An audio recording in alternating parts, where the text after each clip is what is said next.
misfire there. Who sets up? Why not? He's still hot from the previous game.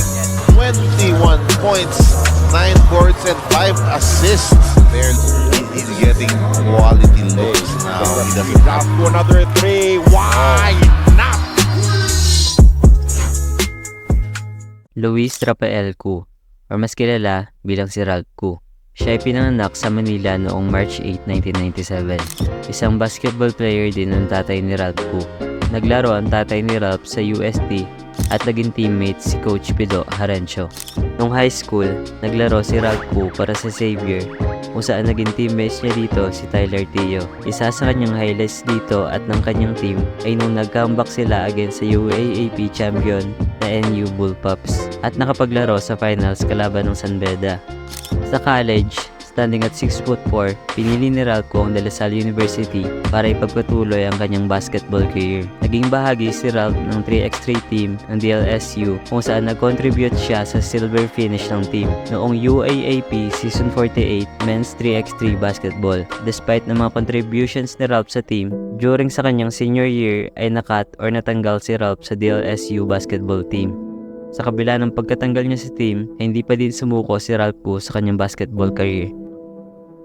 After college at di magandang stint ni Ralph sa DLSU, ay nakapag-move on na siya at naging bahagi si Ralph Cu ng 3x3 team ng Barangay Ginebra. Dito na ipamalas ni Ralph Cu ang kanyang talent sa basketball, kung saan dito siya nagkaroon ng break at big moments sa kanyang basketball career. Isa na dito nang nag-champion sila sa PBA 3x3 First Conference Season 3 and also hitting the game-winning basket in overtime kontra si Meralco Bolts, securing Ginebra's second straight leg title. Nagiging practice player na din siya ng main team ng Barangay Ginebra that time. Kaya familiar na din sa kanya sila Coach Tim Cone at ang buong Barangay Ginebra squad.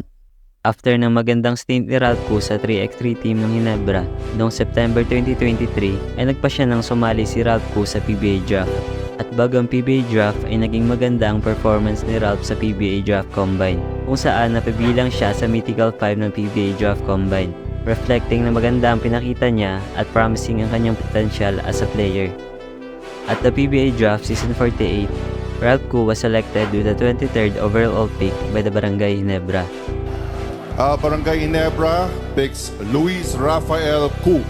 Ralph Cu stays home with Ginebra after playing for their PBA 3x3 team. This guy has paid his shoes there. You know, he's played well in the PBA 3x3, even the draft combine. He was part of that mythical team. Congratulations to Ralph, and I hope he will get some run in with Ginebra.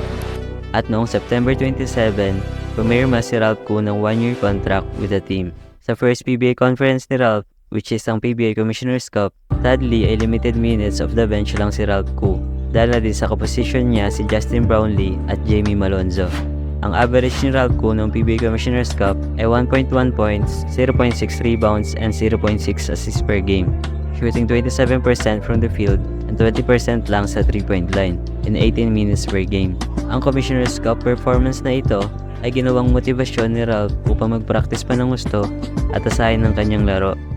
At ng PBA Philippine Cup, nakuha ni Ralph Cu ang starting position dahil wala na si Justin Brownlee at sa pagka-injured ni Jamie Malonzo, Jeremiah Gray at Aljon Mariano.